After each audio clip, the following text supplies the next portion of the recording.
is just what we're going to talk about here after we listen to these movements is what's contained in the Heiligenstadt Testament, which is the idea of music being something that is compensation for the shortcomings of life, and that it serves as an idealized world into which the artist can withdraw. So it serves as a sense of refuge for the artist.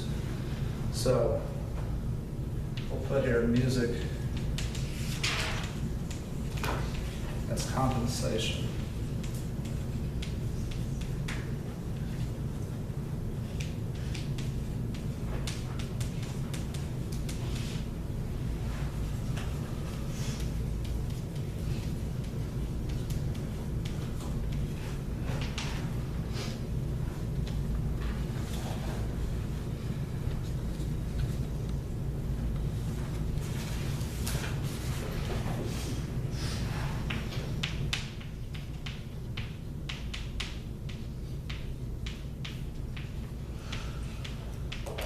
So it's an idealized world, something that offers a sense of perfection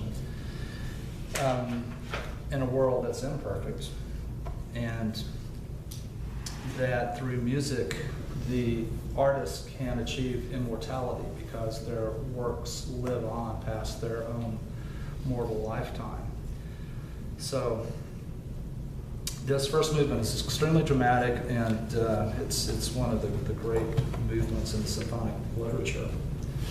Okay, the second movement of the Fifth Symphony is a set of theme and variations. We're not going to have that on the listening list, but it's in a contrasting key of A flat major, and it's followed by a scherzo trio movement.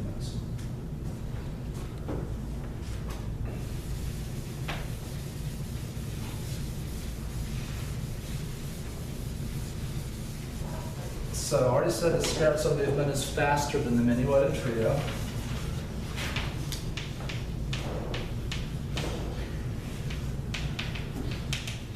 So the scherzo trio is the form of this movement. So first movement and last movement of this symphony are sonata allegro form. Third movement is scherzo trio.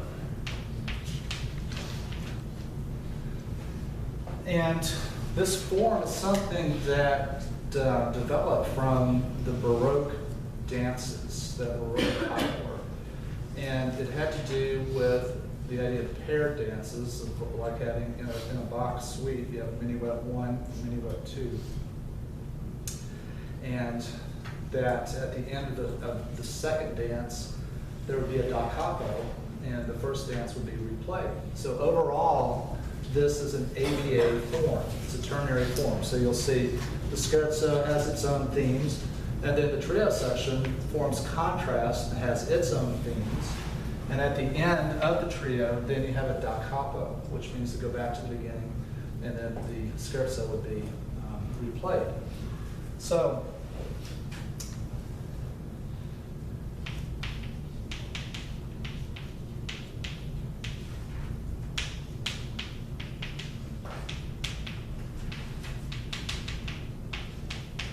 that's the basic function. It's just that it creates a second contrasting element. So if you just make a little chart here,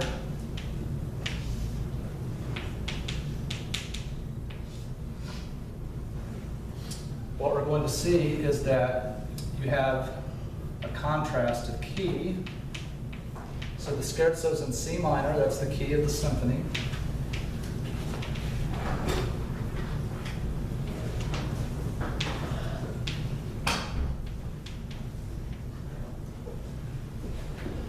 And you have a contrast of thematic material.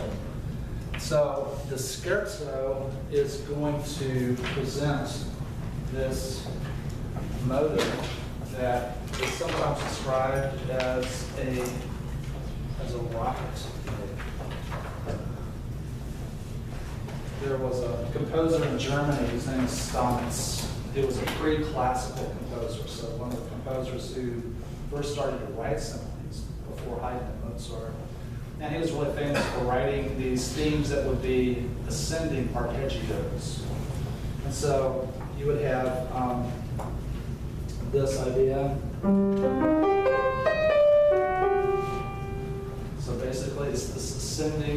arpeggiated figure, and then it turns.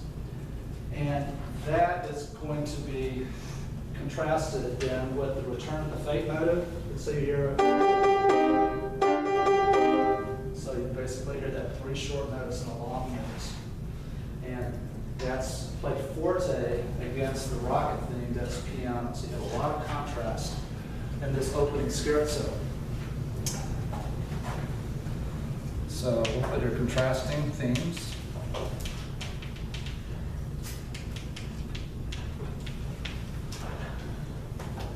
And then the term trio refers to the fact that this would typically feature fewer instruments. There would be a reduction in the number of players.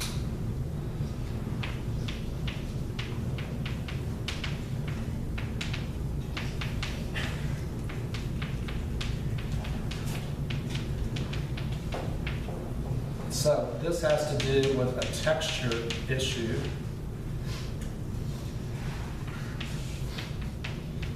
And it would just occur at the beginning of the trio where you have a reduction in the number of players.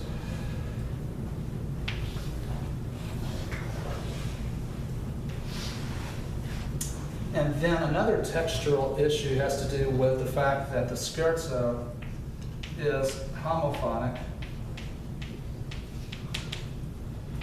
and the trio is polyphonic.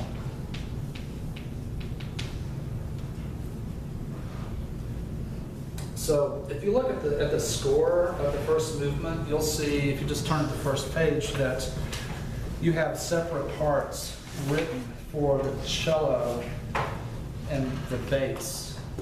And so that's something that we'll see that is happening now, that the bass line is starting to be an independent line from the cello. And so the beginning of this trio section features this melody, then that's going to be layered, and you have these imitative entrances of that same theme in a polyphonic texture, and it starts out in the lower strings. All right, so the way that this is expected to work, and then we're going to see that it doesn't do exactly that here, but the typical element is that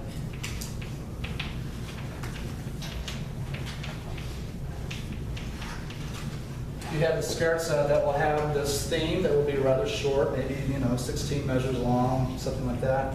That would be repeated very often. This would go from tonic to dominant or minor to relative major. But you'd have double bars and repeats around that. Then you'd have a second section.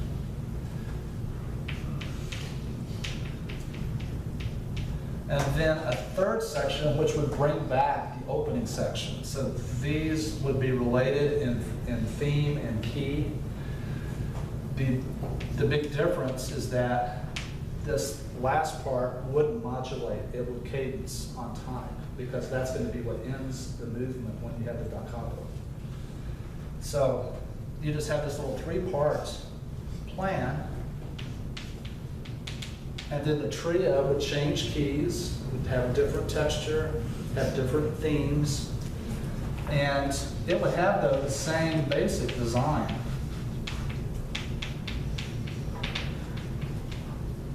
Just with different thematic material.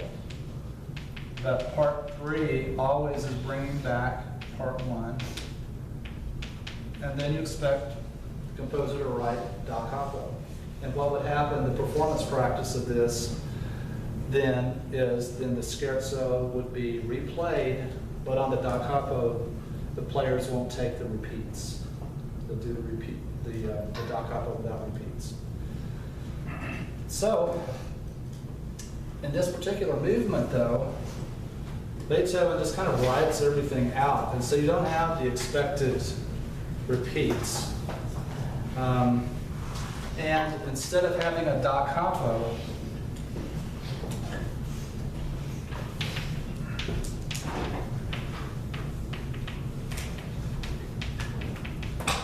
Beethoven writes out the da capo.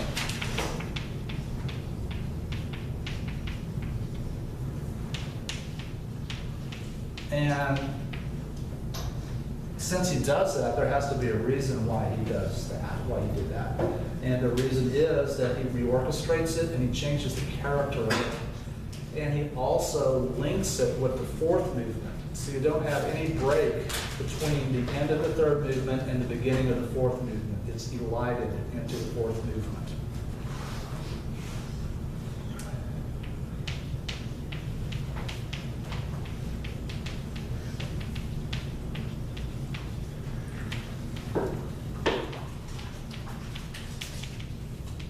So it changes the atmosphere to something that has an ironic quality about it, something that's unexpected.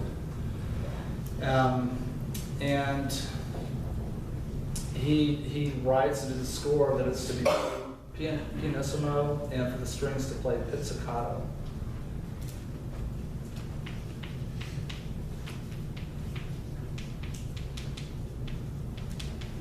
So I'm not using the bow, but plucking the strings, so it's very detached.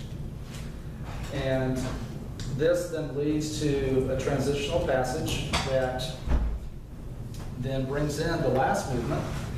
And the transitional passage, you can hear the fate motive in the timpani, and it leads to this huge crescendo. And then you have this triumphant final movement, and it shifts the key to C major. And you have this sense of a victorious conclusion that's going to unfold. The term apotheosis is sometimes used to describe just the nature of this movement, something which, glorifies a heroic figure, like a mythological figure. But in this case, it has to do with overcoming all these conflicts that have been presented in the first movement and in the third movement too.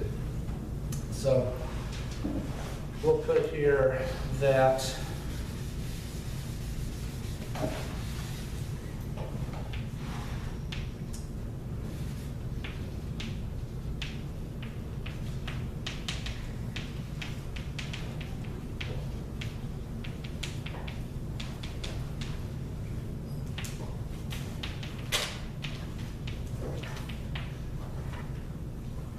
and then the fourth movement is in C major.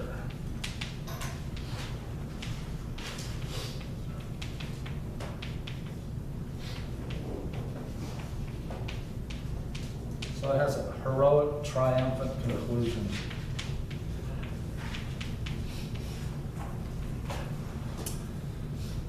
So the proportions in the last movement are such that the coda section is the longest. And so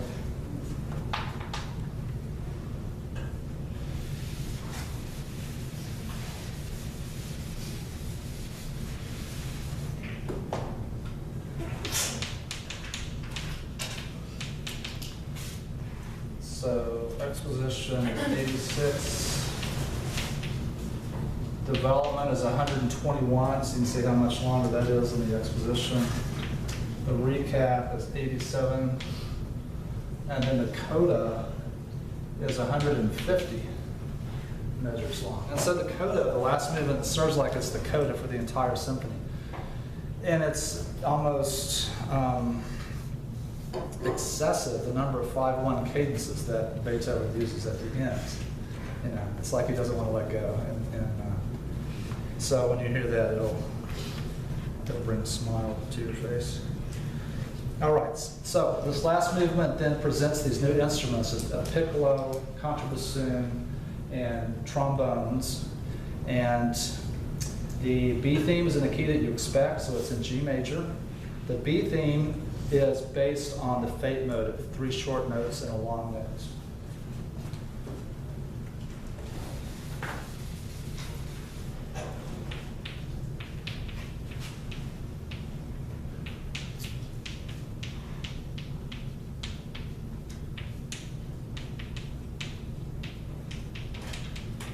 you have all of the themes on the theme sheet, if you've downloaded that, and then you can see, what the different themes are, you need to be able to recognize. One thing that happens in the development section, it is developing the B theme, this faith motive B theme. So,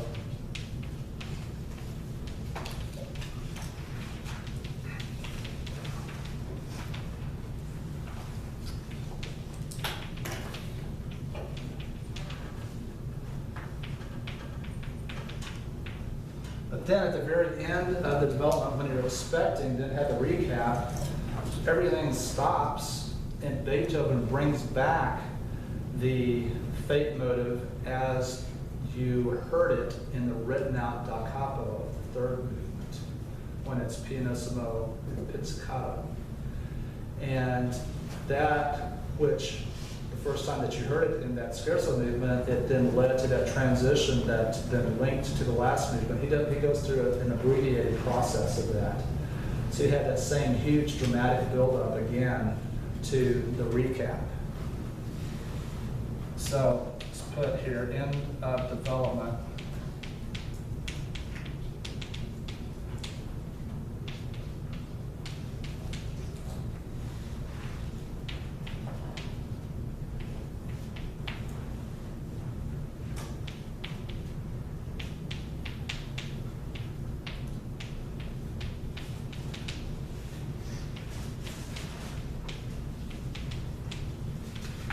So this is just a really good example of the cyclic principle.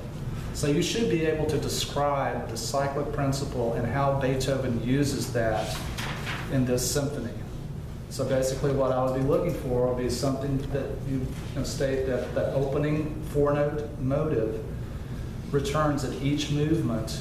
And the movements we've done in class, in the third movement, it's presented in the scherzo section. And it's also then presented in the last movement with the B theme and with this returning passage before the recap. All right.